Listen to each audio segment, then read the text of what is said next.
I'm Martin Tyler, and you're listening to Harry Symeou.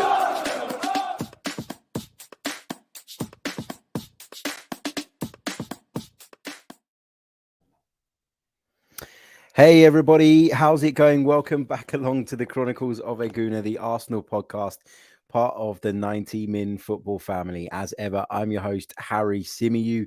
It's Wednesday afternoon, it's just gone midday here in London.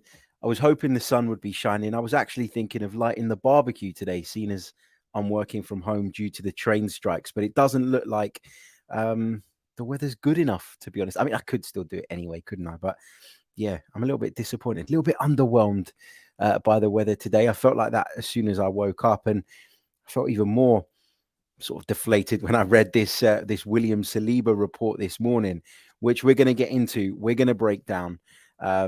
It's going to be a really interesting discussion, I feel this. We're also going to talk Emile Smith Rowe today after David Ornstein reported yesterday that Arsenal have no intention of allowing him to leave, which is contrary to what a lot of us thought might be the case going into this summer. I have to hold my hands up. I wondered if a reasonable offer came in, whether or not Arsenal would consider allowing him to leave. We're going to talk about some of the comments that Tony Adams has made. Listen, I adore Tony Adams. He's Mr. Arsenal. Love him to bits. I do think, though, that sometimes ex-players need to just kind of almost realize and recognize that the era in which they played is a very different era to the one we're talking about now.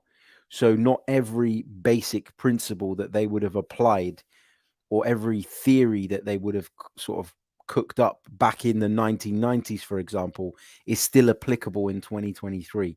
So I don't think what Tony Adams has said has come with any ill intention or anything like that. I just think it's a mentality thing. And as the game has changed and developed, and you know, the way we consume football has changed, and the things that we look at when we study football have changed, you can see just where that disconnect is. But we'll get into all of that a little bit later on. Big hello to who have we got? We've got Live Ink with us. We've got Gunnar Deja Vu. We've got KC Clips. We've got Nav. We've got NSW. We've got Matt joining us from Chicago. Damien Kelly's here. We've got Andre Cossack, we've got Trevor G, we've got Daniel, we've got Justin, we've got Rugio, we've got James Bond, we've got Name. That's my favorite screen name of the lot, just Name, simple. Matt G says, I'm not worried about Saliba, I think he wants to stay. And we've got Third Eye Boy 85 Rams. We've also got Rancy Pumpkin, and we've got Franklin in the chat as well. Big hello to every single one of you. Listen, just a quick message before we dive into today's topics of discussion, today's show in full. Yesterday, I had a number of messages from a number of you that are members of the podcast, sort of highlighting to me that there are a few accounts that pop up in this chat box and constantly attack others, and that for some of you that's made you feel like you don't want to be in the chat box in the way that you used to. Now that really saddens me. I didn't realize that type of thing was going on to that extent.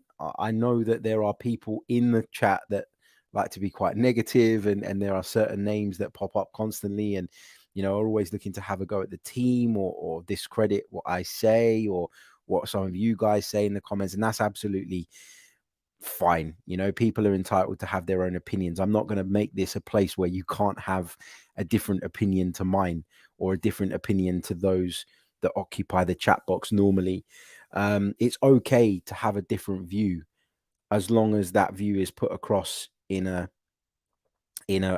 sort of respectful way, and as long as there isn't any attacking of other individuals. I apologize to those people, because when I am doing these sort of individual / solo podcasts, I do have one eye on the chat, but I do miss things as well.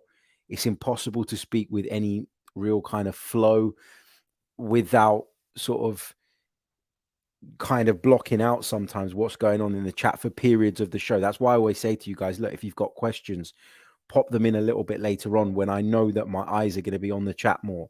Because if I try to keep my eyes on the chat throughout the duration of the show to the same extent, then it will impact the quality of the podcast. And for those that listen on audio, it will be like, well, what the hell am I listening to? So, I have to try and maybe get better at that. But a few of you have sent me over those names of the accounts that constantly attack other people. I've got I've got them written down, and I will recognize them now. And if I see them and I see them doing that, then I will block them. I can't block someone just because someone said to block them. I need to see it. But when I see those names, I will keep a close eye on them. And if that does happen, then I promise you have my word, I will block and delete them, because I don't care if I lose 100 subscribers if it means that the loyal people that have been here from the start, that support all the time, are being impacted. I don't want that. So I'm going to keep a close eye and make sure that doesn't happen. And if it does, you'll be out straight away. No explanation needed. See ya. Anyway, we've got lots to get into. We're going to talk Saliba. We're going to talk Smith Rowe. We're going to talk about Arsenal supposedly readying a bid for Declan Rice. But is that bid going to be enough to convince West Ham to sell? Is it just an opening bid? Is it just the standard first step in any negotiation? We'll get into all of that. Tony Adams has had his say on the idea of signing Declan Rice for around about £100 million as well. He's talked about where Arsenal are lacking in his opinion as well. So yeah, really, really looking forward to getting into all of those things. If I could just ask you, though, before we proceed through the podcast, to please do leave a like on the video. It really, really does help. There's over 100 of you with us already. So please leave a like, and of course, subscribe if you're brand spanking new. If you're listening on audio, then obviously please do leave us a review as well. That really, really does help, as I say. Right, no more distractions. Let's get on to what we're here to actually talk about. Arsenal, according to Mark Irwin of The Sun, could be forced to sell William Saliba this summer. Sun Sport can exclusively reveal.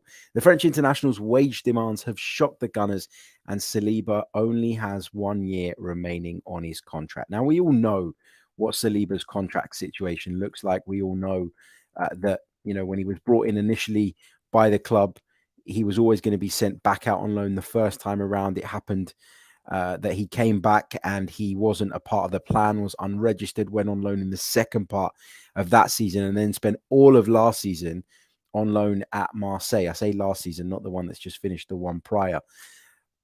Obviously, that meant that his contract started to run down. His current contract expires June 2024, so a year from now. But I do believe Arsenal have a 1 year option to extend that by a further year, which means Arsenal's negotiation position isn't as weak as some would have you believe, because they can trigger that option, make it 2 years, and buy themselves a little bit of time in this. So, I've seen a lot of people on Twitter asking the question this morning, is that the case? According to Transfermarkt, who are normally quite accurate when it comes to contracts, that is the situation. So is it a desperate situation? Not quite as desperate as you might think, but it is a situation that needs fixing. It is a situation that needs, resolving sooner rather than later. Also, you got to think of how William Saliba's status at Arsenal has elevated. It has elevated incredibly high because of how good he's been, because of the impression he's made. Some of you are saying we've already triggered it. We did in December. He only has 12 months. I beg your pardon. Let me just double check that. Have I got sucked into the Transfermarkt trap here? Hold on. Arsenal extend Saliba's contract. Let me just do this. I don't recall that. I don't know why I don't recall that. Hold on. Arsenal trigger. Let me see if I can find that. Has anyone got the link to the article? Yep, you're right. 2nd of January, 2023. Arsenal have activated clauses to extend the contracts of Bukayo Saka and William Saliba by an extra year as talks continue over long-term agreements. Let me just bring up this article. I beg your pardon. I should have really checked that out. I shouldn't have just dived into, keeping the club until 2024. It's correct. So we've got a year now. So I do apologize. I don't know why I totally forgot about the fact that happened in January and was looking at the transfer mark page. It was up to 2024 and thinking that we had another year. So look, it's still not as desperate a situation as some people want you to believe. Why? Because I think that he wants to stay. I do. I think that he's been as pleasantly surprised by the progress made at Arsenal as we've been by his arrival. I think a lot of people sort of were maybe a little bit unsure about William Saliba when he kept being sent out on loan. You know, what is it that he's missing? What is it that Mikel Arteta's seeing on the training ground? What is it that the staff are seeing that means they're not totally 100% convinced by William Saliba's situation? And yeah, look, he's come in and, you know, in pre-season, I thought he looked fantastic. I thought he looked like a real Rolls Royce of a defender. And we talked a bit about this on part 1 of our season review yesterday. He's been such a key part of us being able to play, you know, the way that we want to, with the high line, squeezing people up, dominating teams. He's given us that ability to say to teams, you know what, you want to drop the ball over the top of us when we play a high line, you do that, mate. And we've got a man in the heart of our defense. We've got 2 players in the heart of our defense, good enough to turn, run back towards their own goal with the required pace to make sure that we don't get into a tricky situation more often than not. Let's be honest, he's been a revelation. And I didn't see that coming necessarily. I had question marks about William Saliba when he arrived back at Arsenal in the summer, and I wasn't sure how good he was. I always said and always maintained that he had the raw attributes that you need to be a real top centre-half physically, in terms of the technical stuff. Concentration felt like a bit of a problem for me based on what I'd seen of him in previous years. There were mistakes from time to time, the type that come when you just switch off in games and at key moments. So I did wonder whether he'd be able to get into the team ahead of Ben White and Gabriel, who I thought the season before formed quite a good partnership. Unfortunately, that partnership had to be broken up when we suffered with injuries later on in that season, which ultimately played a big part in our undoing. But yeah, I wondered where he'd fit in. And obviously he impressed so much over preseason, so much in training, that Mikel Arteta was willing to make that change, was willing to say to Ben White, I need to get William Saliba in here. You're going to have to play somewhere else. Now, maybe that was partly to do with the fact that Tomiyasu had injury problems and was out, was unavailable. Maybe that Ben White seemed to Mikel Arteta to be the most adaptable of the 3 in question, Gabriel, Saliba, and White. He wanted all of them in the team, but felt that Ben White was the one that you could move position, who has that game intelligence to be able to just adapt into a slightly different role. And that's why that decision came about. Perhaps it was by accident more than by genius. Perhaps it was driven by the circumstance rather than Mikel Arteta having that viewpoint or being really clear on what he felt about William Saliba and how good he could do. But listen, he's been immense. But given the history with Arsenal, given the fact that he was signed, sent back out on loan, the first time was fine. That was pre-agreed, you feel. That was something that was always going to happen. The problem was the second time when he came back to the club, wasn't registered, was left out in the cold, and had to wait basically half a season to get an opportunity to go back out on loan because some paperwork hadn't been done on time, and that loan negotiation fell through, etc., at the last minute. That was when you felt like his relationship with Arsenal could be at breaking point. And he went to Nice, I think it was, played quite well, showed signs of improvement again. And then the following year went out to Marseille for the entire season. Now, the Marseille season was the making of William Saliba, you feel.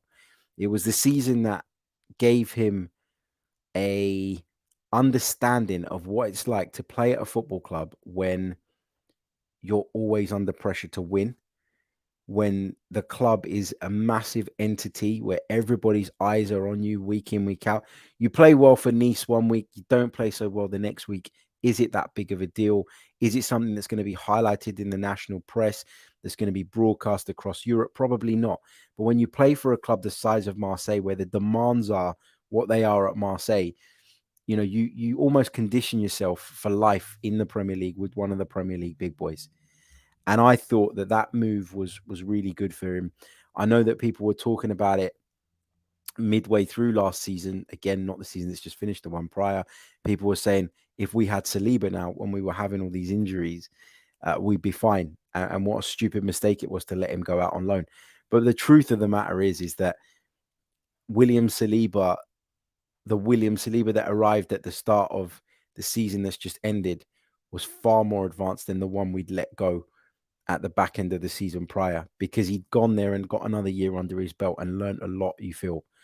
So here he is, one of the most integral parts of our team, somebody that we really, really suffered from being without in the second part of the season, in the last quarter of the season, if you want to break it down that way. We're going to bring you our part 2 of the season review later on today. So that is coming. Thanks for all the kind words about the part 1 that we released yesterday. Part 2 is coming out today. And in part 2, we talk about the absence of William Saliba quite a bit.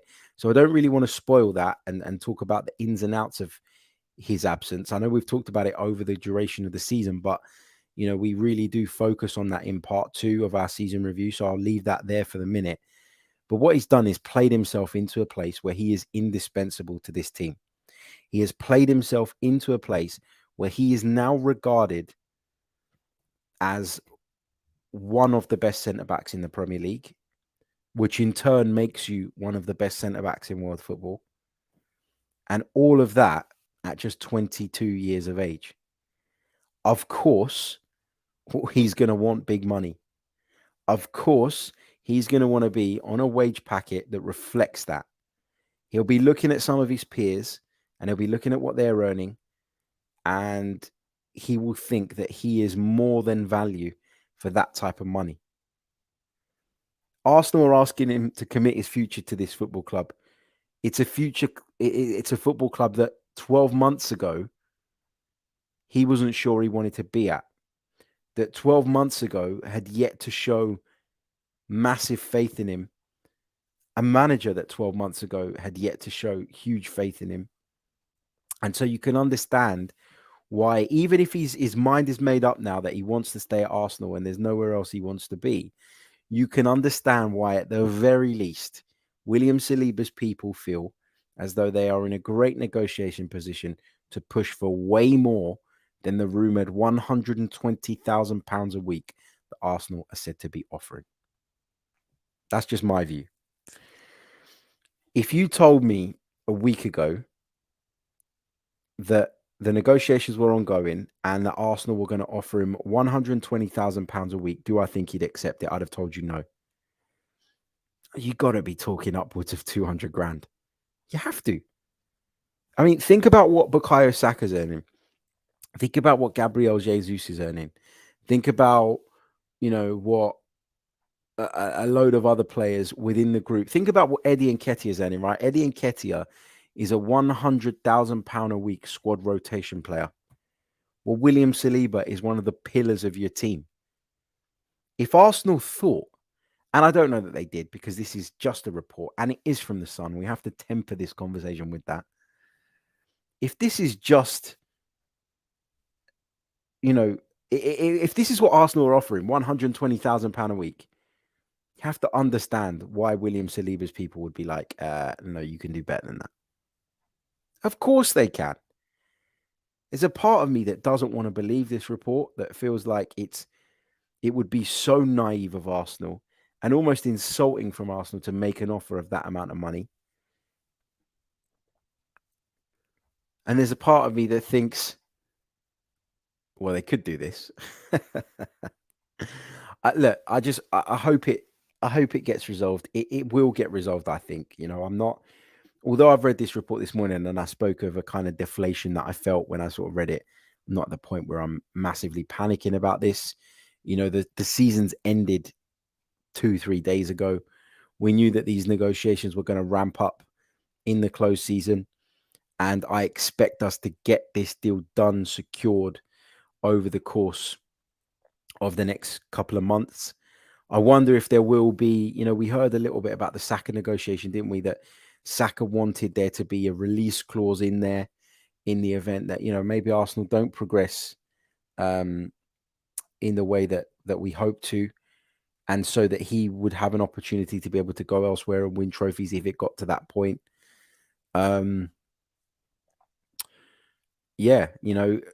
Instead, Arsenal compromised by making it just a 4-year contract, which would give Bukayo Saka time after that, still in his career, where he'd still technically be at his peak to be able to move on. Maybe that's something we have to explore with William Saliba as well. He's just 22 years old. Give him a 4-year deal. He's still 26 come the end of it, or thereabouts. I think that we have to accept as a football club that if we want to compete right at the very top, if we want to compete with the Man Cities, with the European giants, if we want to fight on multiple fronts, the wage bill is going to have to shoot up. Now, we did a lot of work over the last 2 years to trim the squad down, to shave down the wage bill, to put us in a position where we could then afford to, A, go out and buy top talents and top players, but also to be able to pay our players in line with what the market says they should be paid. Now, we'll always have this debate, how much is a footballer worth?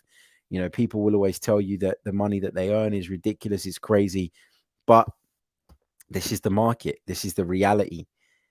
And this is the type of money that you're going to have to pay. I think upwards of £200,000 a week at minimum to keep William Saliba. I really, really do. And if I were Arsenal, based on what I've seen so far this season, I would absolutely 100% pay it. 100%. It wouldn't even be a discussion for me. And that's another reason why I keep saying, when everyone's going, oh my God, Arsenal are going to spend 300 million this summer, 250 million. It's another reason I keep saying, actually, the outgoings are going to go up regardless. I know the incomings go up because of the Champions League participation, but as I mentioned to you guys before, we know there are a load of players in that squad who had clauses in their contract that if Arsenal reached the Champions League, they would get a bonus or a wage bump. So yeah, we're in a position where, yes, our outgoings are going to increase, our incomings are increasing too, but if we want to compete at the very top level, this is what we have to do. This is just how it goes. Let's go over to the live chat and see what you guys are saying. Hardly says we should give him what he wants, seeing as he's willing to commit to the Arsenal. I agree with that. I think a lot of good work's been done. I think he's been shown that he's a real big part of this team. And it's great that he supposedly wants to stay, but now we have to do our part. Shacklebolt says, I agree. If Saka gets 300k, Saliba is worth at least 200k. Wandering Minstrel, agree with Harry, 200k minimum. Rancid Pumpkin says, I wouldn't be surprised if we talk about the agent fee and not Saliba's wages. Listen, we know what agents are like, right? People often criticize agents and often, refer to them as parasites. I've seen that kind of conversation, that kind of narrative being wheeled out towards agents many a times over recent years. The truth is, guys, that nowadays you just don't do deals without them. This is the world we live in. When I left my banking job, I wanted to work in football, and I was desperate to kind of make a success of all this stuff, the podcasting, the broadcasting, all of that. I was desperate. I was writing useless articles for sort of clickbait websites, to try and make ends meet so that I could lay this foundation upon which I could then build the career that I wanted to. And one of the things I did during that period, during one of those summers when I didn't really have an awful lot to be cracking on with, was I went and done a course to become a football agent. And I looked at it from the other side, and I looked at how they work, how they operate. I never registered as an agent. I never registered as an intermediary, but I went through the course. And the truth is that they play a massive part nowadays in these types of things. And it's almost as much about pleasing the agent as it is pleasing the player. Yes, the agent works for the player, and the player can instruct the agent to act in the way that they want them to. But at the same time, the agent holds a lot of power, and we have to appease them too. What else have we got? Jean Rene says, Harry, 120k makes sense to me as a starting point because that's about Gabriel's wages. There can't be that big of a disparity between players of a similar profile and importance. I agree with that. But I think that Saliba's got more leverage than Gabriel. He's got more leverage for a number of reasons. A, because of how things started under Mikel Arteta. That means that Arsenal have to grovel a little bit to appease him and give him what he wants. Secondly, he's younger than Gabriel, which means that he's younger than Gabriel, and you'd argue that he's already at the same level as Gabriel, if not higher, which indicates that his ceiling is potentially higher, and he'll know that. I think there'd be more interest in William Saliba from outside clubs as well. All of that and the contract situation, which is as it is. William Saliba not got much time left on it, which puts Arsenal up against the wall, basically. So I think I agree with you in that they're of similar importance and of similar profile. I totally agree with that. I'm a big advocate of Gabriel's. I've talked all season about how brilliant he's been. I've loved the job he's done. I've loved the fact that he's been, given extra responsibility down that left-hand side in particular and managed to deal with it really, really well. But Saliba just has more leverage. That's the way I see it. Ray Beam says, if we can't close this deal, then what do we sell him for? I don't even want to think about that, but with 1 year on his contract, there's going to be a limit as to how much you could get for him. People are going to laugh, but 40, 50 mil? Does someone think he's worth paying 40 or 50 mil for rather than waiting another season and getting for free? Maybe. I don't know.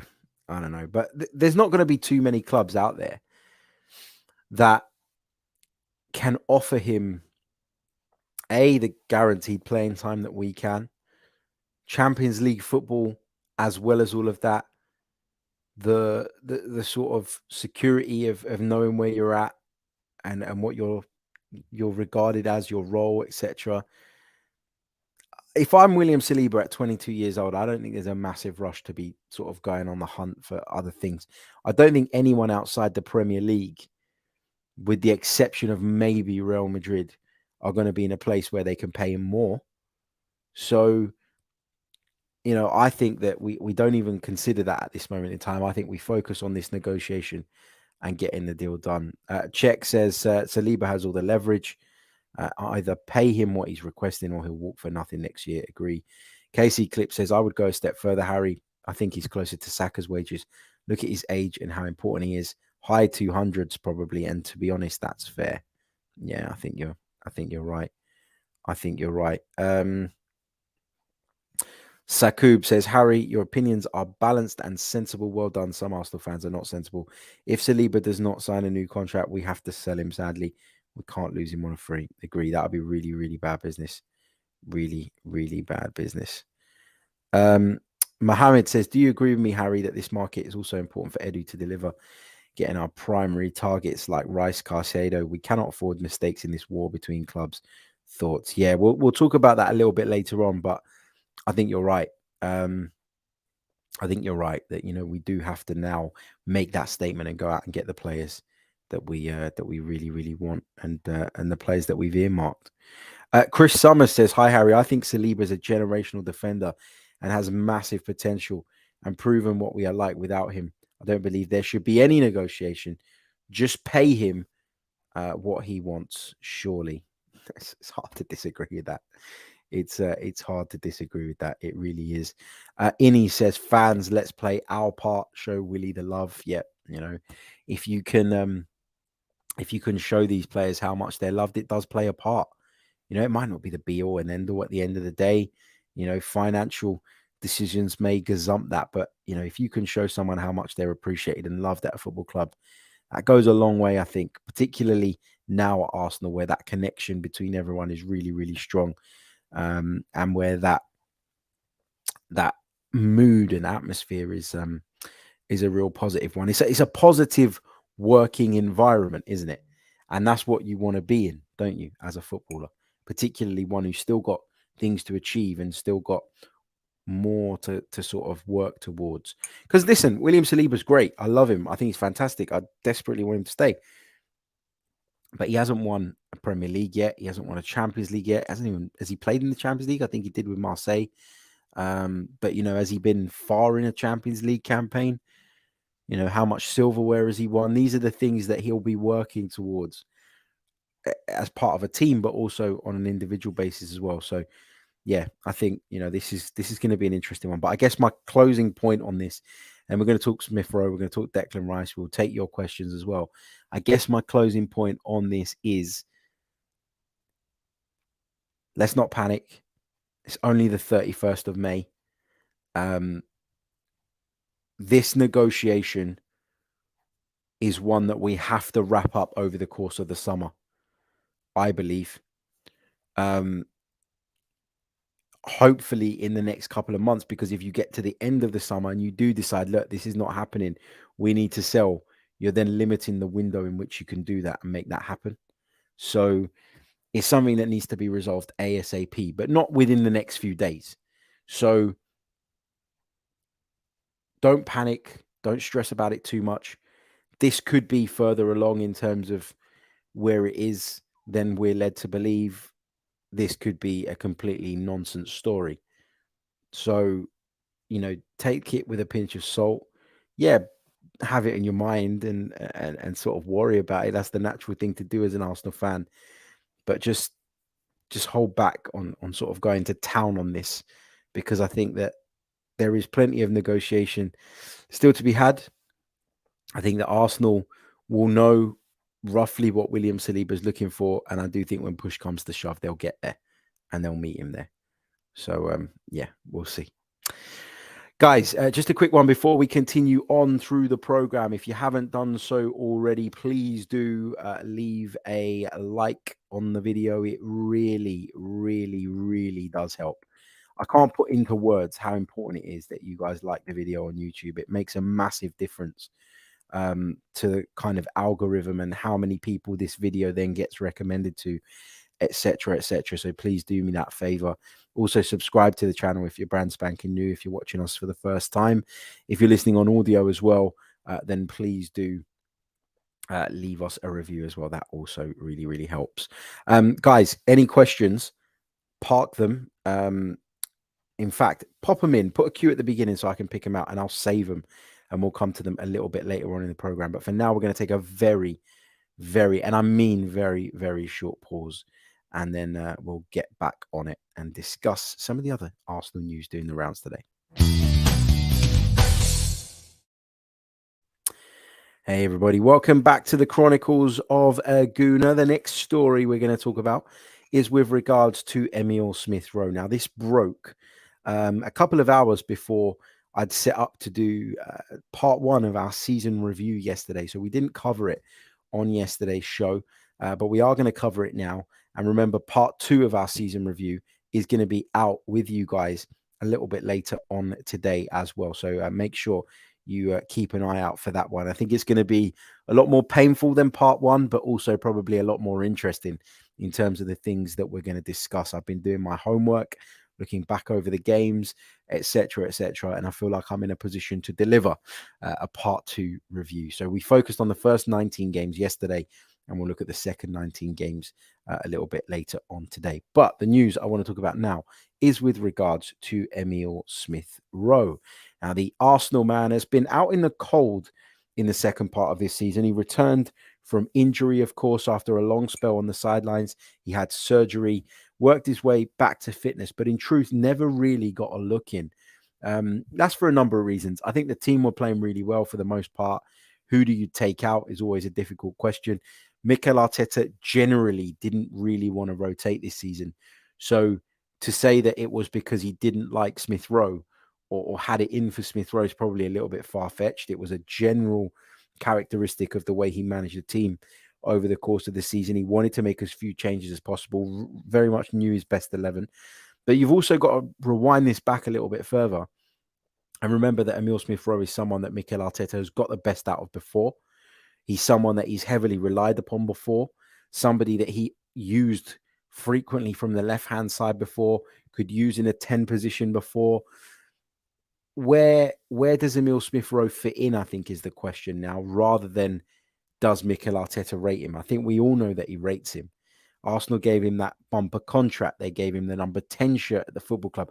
All signs and indications of the fact that he was viewed as one for the future. And another one like Bukayo Saka, who is an example of what we are as a football club in terms of bringing players through and showing them that clear pathway to the first team.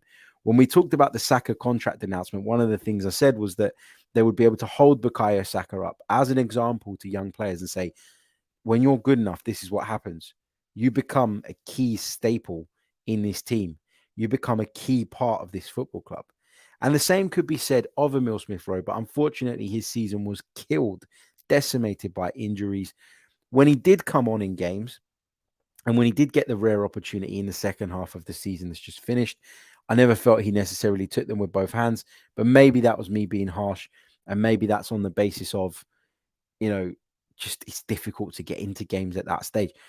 I did worry about his future. I must admit, going into this summer, I've been very much of the opinion of, well, what happens if a good offer comes in for him? And when I say a good offer, what happens if 35 million pounds is put forward by somebody in the way that it was by Aston Villa a couple of summers ago? What do you do then? I mean, he's not playing.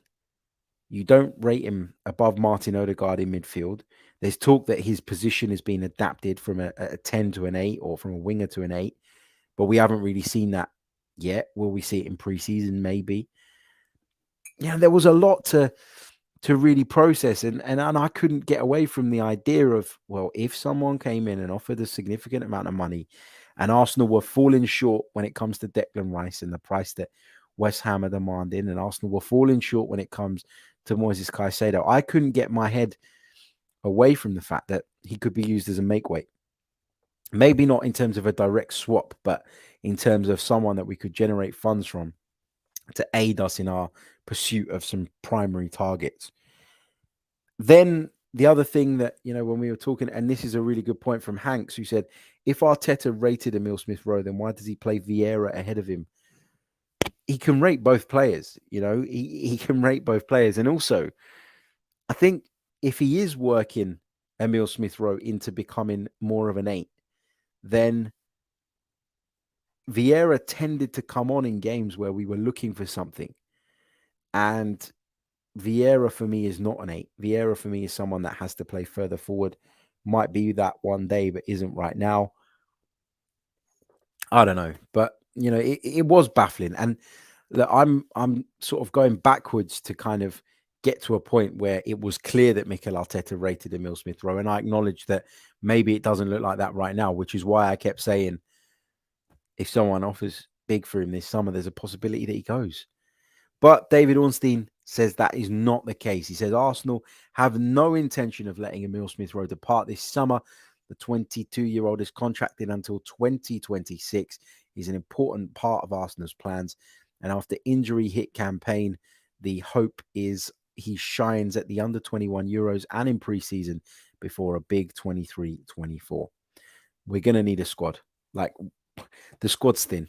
We've said it over and over again. We're going to need players that can come into the team and that don't cause the level to go off a cliff.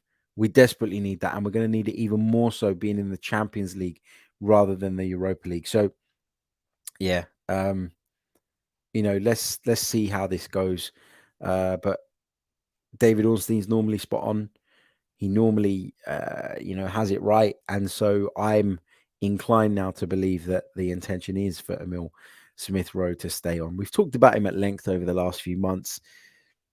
Now, I hope he can rediscover the form that he showed previously, because I've got to be honest, there was a time where I held him in higher regard than Bukayo Saka.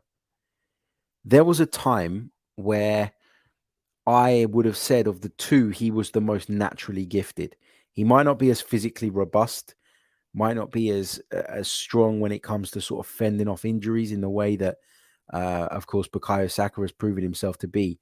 But Emile Smith Rowe, talent-wise, was right up there, is right up there. So yeah, let's see how that goes. But looks by all accounts that he's going to stay. KC Clips makes a really, really good point as well. And this is a point that people often miss when they're talking about players. This is a point that I kept making about Granit Xhaka when it emerged that he could be going. And people were saying, well, you know, there's much better players out there than Granit Xhaka. There's much better options. There's plenty of upgrades available. KC says, how much would it cost to replace a player like Emile Smith Rowe? People are talking about 50 million plus for Mount. Exactly. And this is the issue. You know, you got to think about not just what you're going to generate from selling someone, but how much you're going to have to fork out to replace them. And are you willing to make that additional investment required to go and get an upgrade? Or are you just going to put yourself in a weaker position than you were in? Mason Mount, Chelsea are reportedly asking for £80 million for him, which is wild. They're not going to get that in a million years. And given his contract situation, you know, clubs know that, and they will probably go and lowball Chelsea and hope that they can strike a deal before he can strike an agreement with Chelsea to stay on. But it's all good letting these players go, but we should be building on the foundations we've already built, that we've already dug, that we've already laid. We should be improving the squad, not weakening it.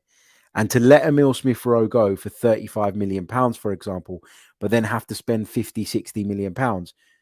If that's what you're going to do, you have to guarantee me that the person you're bringing in is an upgrade and is going to help us and is going to put us in a stronger position. Talking about this idea of him playing as an 8, being able to play in a slightly more advanced midfield role, being able to play from the left, etc., as a false 9. You know, Arteta's used him there before and talked about his ability to play there before. That means that he adds tactical flexibility as well. And I think that's also important. I think that's, when you look at the way Mikel Arteta's building this group, it's clear that when he writes his list down of things that need to be visible when going after a player, or things that they need to be able to do, being flexible is certainly up there. And Emile Smith Rowe played from the left, played through the middle, and now is supposedly training to be a number 8. Ticks that box. Why would you spend the last couple of months, as we're led to believe, training this guy up to play in a variety of roles if you're then just going to let him go? Then who are you training him for? You're training him for someone else? I don't know. But look, I'm not going to sit here and lie and say that if £40 million came in as an offer for Emile Smith Rowe and Arsenal went, yep, we'll take the money, that I would have been massively upset, because I think sometimes you just evolve past players, and sometimes it's not that player's fault. Sometimes they just get left behind in a process, and that can be because of injury. In Emile Smith Rowe's case, that really, really was what happened this season for me. He got left behind because of the injuries and because of the progress that Arsenal have made. Doesn't mean he's a crap player. Doesn't mean that he's of no use to us. Doesn't mean that you should be driving him to the airport and looking to ship him off ASAP. I'm not saying any of those things. I'm just saying that, you know, if the money was right and we needed it to do something else, I wouldn't have been overly against it. But the same thinks he's an Arsenal boy. He's come through the academy. I've been really impressed by what I've seen of him in the past, and I think he's deserving of another chance.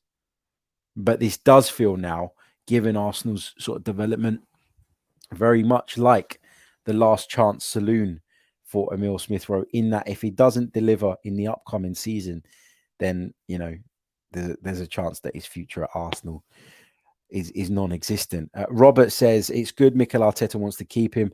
Perhaps it's been one step back to go two forward. A good pre-season and get him refocused.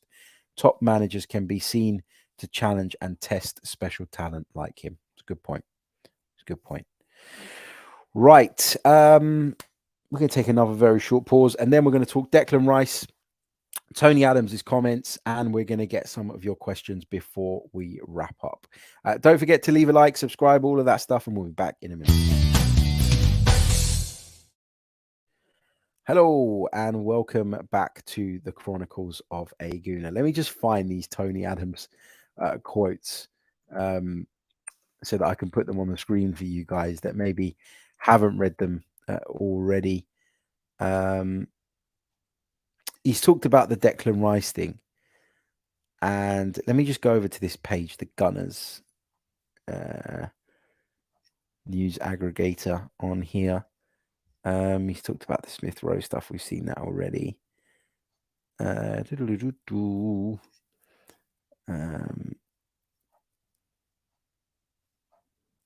He's talked about the supporters being magnificent, which he's absolutely spot on about. Here we go. This was the one that I found interesting. We'll do the Declan Rice one in a minute, but Tony Adams, when speaking to the Sun, said, or in his Sun column, I'm not 100% sure what that arrangement is, but he said, I was talking with George Graham the other day, and he said this Arsenal team has no resilience. They had a technical leader, but no physical leaders to stand strong in the games that really mattered. There wasn't enough experience in the camp from top to bottom. I also don't think there are enough people in the backroom staff challenging the manager like me and Joe Jordan did when we worked with Harry Redknapp at Portsmouth. So, first of all, I adore Tony Adams and I adore George Graham. I've had the pleasure of speaking to George Graham quite recently at an event, got to interview him, and he came across brilliant. But what was apparent to me, and some of our older listeners and viewers are probably not going to like me saying this, but I've got to say it because I've got to be honest here.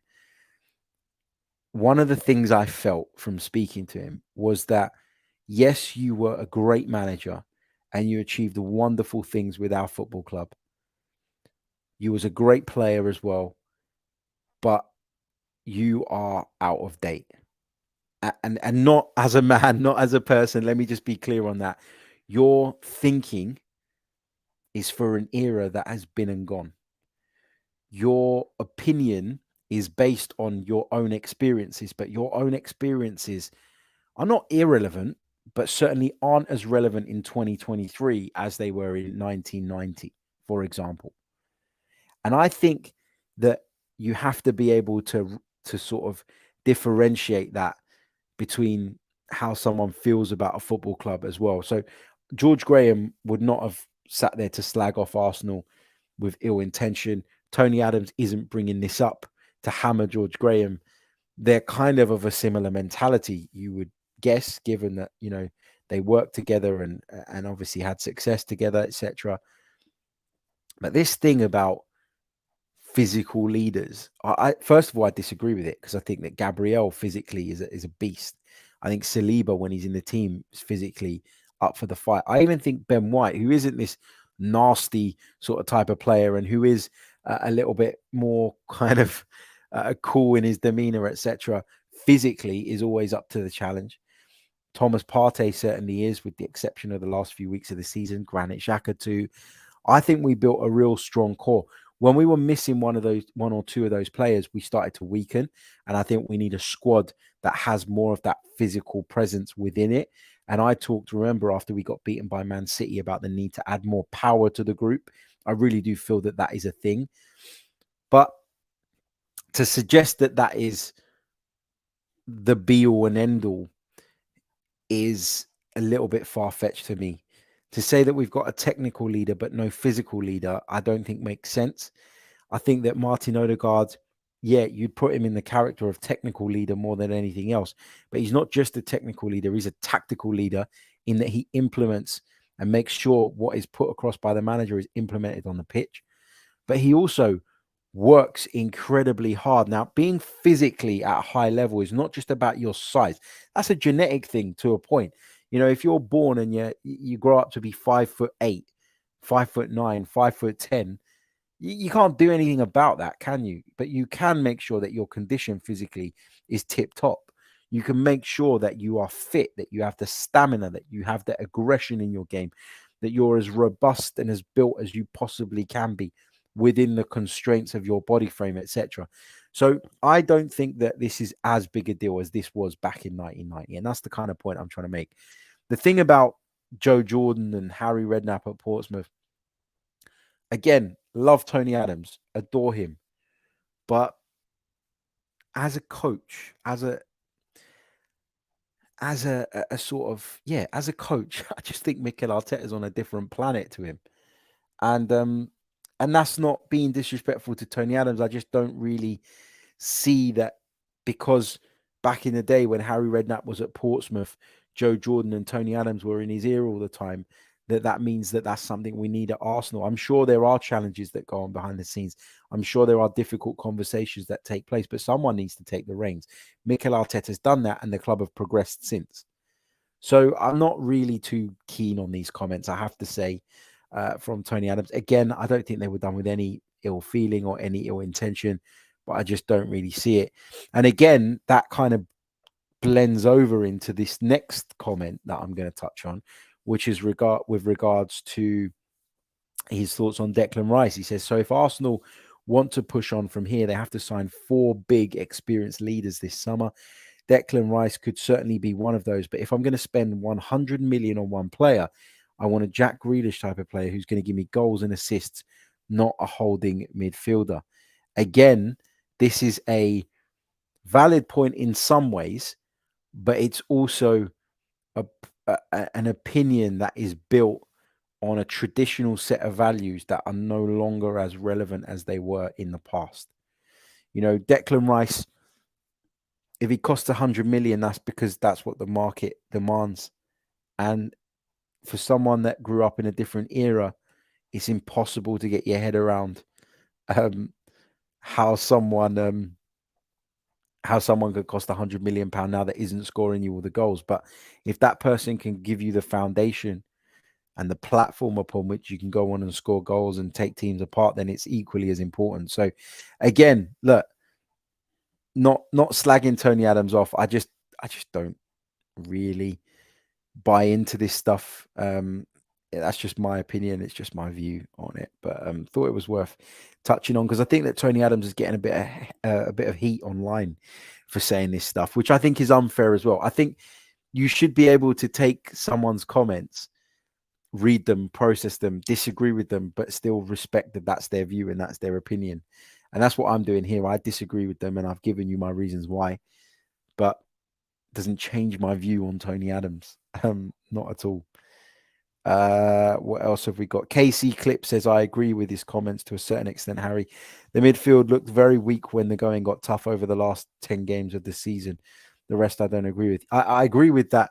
It looked weak, and I spoke about the lack of power, but we need to go and address that in terms of making the squad bigger and stronger in that sense. I agree with that. You know, I haven't got a problem with that, but to almost, he's kind of like, I don't know, maybe it was just the way I took it. It felt like he dismissed the value of a technical leader like Martin Odegaard in making those comments. Maybe that's just the way I took it and processed it. But yeah, anyway. Guys, don't forget, like the video, subscribe to the channel if you're brand spanking new. We've only got 96 likes on the board. No reason why we shouldn't have at least 150. So please get liking the video, subscribe. If you're listening on audio, then please do leave us a review as well.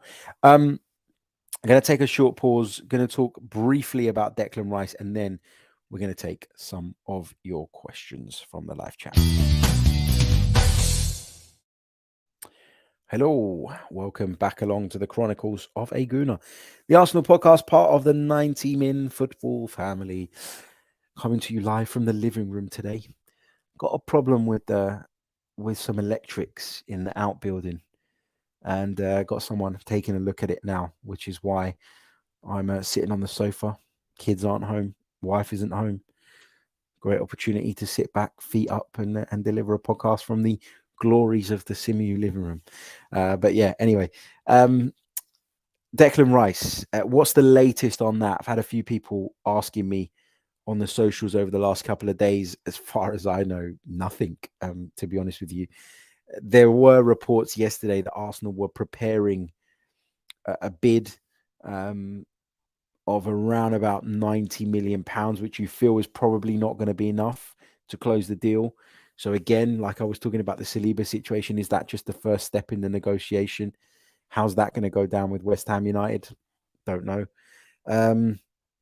So yeah, Arsenal supposedly preparing a bid. I'm sure that if any informal discussions have taken place behind the scenes, there will be a real want on West Ham's side to not have this publicly gather too much pace ahead of the Europa Conference League final, which is a big game for West Ham. It'll be a great way for Declan Rice to sign out of the club, lifting a European trophy if they can manage to do that. Arsenal probably need to respect that if they want West Ham to play ball. So I don't expect any significant movement on that until after that game is concluded, and maybe even a little while after that. But it does seem, by all accounts, that Arsenal are very interested in this player and that he is interested in the move to Arsenal as well. Yesterday, we read about some interest from Bayern Munich, and I was talking about this with a colleague of mine. Am I massively worried about Bayern Munich as an alternative? I'm not. And I'll explain why. Obviously, they're a wonderful football club. They stand a greater chance of winning trophies immediately than Arsenal do. So the appeal is there. I get that. But we are in the best league in the world, supposedly. Anyway, we are based in London, which will appeal to Declan Rice given his background.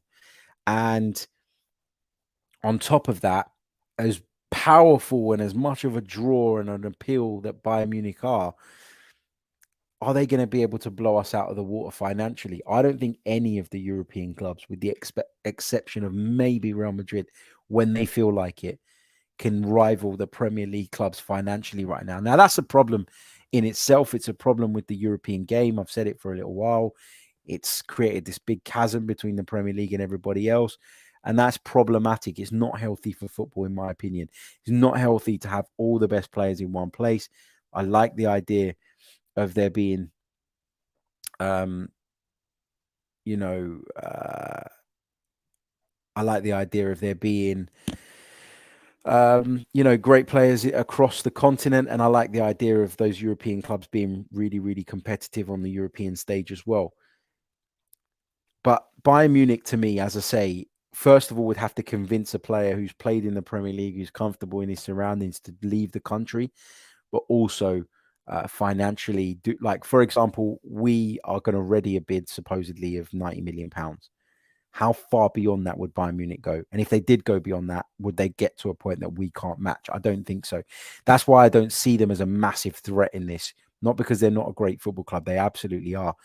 But if this was Manchester City, for example, or Manchester United or Chelsea, I would probably worry, because I'd feel like financially they could go that extra mile and make it very, very difficult for us. Whereas I don't fear that when it comes to Bayern. So it's not me dismissing them. That's just the reasons behind my sort of calm demeanor with regards to their reported interest, etc., etc.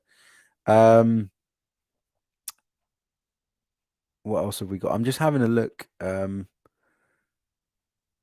in the chat, just making sure none of that stuff that we talked about earlier on is going on. I don't think it is. Hanks is not happy with Martin Odegaard, but he's entitled to that. But as long as you guys are just debating respectfully, I ain't got a problem with that. Anyway, right. So that's the Declan Rice bit. Arsenal supposedly preparing an offer to send across to West Ham United. But as I say, I don't expect any movement on this before the Europa Conference League final. So hold your horses a little bit on that one. Another brief pause, and then we're going to take your questions for the last 5-10 minutes of the show. Got a few saved already, but if you want to sneak one in, get them in the chat box now. Okay, let's go over to the ones that I starred throughout the show. Lewis says, do you think White at right centre-back is possibly a negotiation tactic? Not directly from above, but Mikel knows he may not sign. So we play White back at right centre-back and are looking at a right-back replacement. No, because, and the reason I say this is because I go back to that point I made earlier on about the flexibility bit. I asked Mikel Arteta after the Wolves game about the thinking behind him playing like Partey at right back, Kivior at left back, all of that stuff. And he talked about the fact that we need to be adaptable in that sense. You know, what he said was that I wanted to try it. I wanted to look at different options. And at the time, I thought he was kind of experimenting. But when I thought about it as I was coming home and sort of when I had time to kind of process his response, the thing that came to mind was that he wants us to be in a place where if we do lose one or two players in the defense, we are adaptable enough to be able to live with that, unlike what we saw this season where, we weren't adaptable enough. We had Rob Holding come in who wasn't up to the task, unfortunately. We brought Kivior in later on, and that was a bit better, but we need to be in a place where we can rotate and we can be adaptable in that position, in that place. And maybe it was just a bit of a refresher for Ben White, who obviously hasn't played at centre back for a long time. So yeah, maybe just that. Chris Summer says, hi Harry, with the summer being linked with the other 10s, where do you see his long-term future being position-wise? I'm assuming that was about Emile Smith Rowe, right? Emile Smith Rowe, for me, I think is probably going to end up being an 8 based on the reports that we're hearing, but also someone that can fill on the left and fill in other areas too, maybe as a false 9 if we're desperate. I think again, adaptability is the key word there. Tom says, do you think Arteta is repeating with Emile Smith Rowe the same trick as with Martinelli by mostly benching him for half a season despite him being fit? By fully recovering, Gabby managed to truly shine this season. Yeah, maybe there's a reluctance to push him beyond what we're comfortable with him doing, given that he's coming back from that injury. That could have played a part for sure. But it wasn't for me the fact that he wasn't starting games. I didn't expect him to start games. It was that when we were turning to the bench for solutions and options, it always felt like somebody else was ahead of him in the pecking order. When you base it on the season before the one that's just ended, that wasn't necessarily the case with Smith Rowe. He'd have been one of the first options. So yeah, it was a little bit strange. Matt G says, and this is an interesting question. Just quick update on this, by the way. Before we go too crazy on this, is there an argument? Before we go into Matt's comment, Granit Xhaka looks like he's leaving. Okay, there's no, we all spoke to him after the game on Sunday. Looked like he was going. Mikel Arteta was very adamant that wasn't going to happen. Maybe Mikel Arteta thinks he can convince him to stay, or maybe Mikel Arteta is just not wanting to show his hand ahead of negotiations over other midfielders. Because from what we understand, according to Kicker, I think it was today or yesterday, they put out a piece saying that Arsenal will not sanction Granit Xhaka's sale until they secure a replacement. So yeah, he's still here for now. But going on to Matt's question, is there an argument to say Arsenal failed Xhaka? He's been at the club for 7 years, most of the time being played in the wrong position. I don't want to go as far as saying we failed him, because I think that even when Mikel pushed him into this more advanced role, he himself displayed concern. He himself was unsure about it, which suggests that it wasn't something that crossed his mind necessarily. I think where we failed him was that we didn't build the right frame around him, maybe, to allow him to do the things that he does best when playing in a central role, in a sort of more defensive midfield role.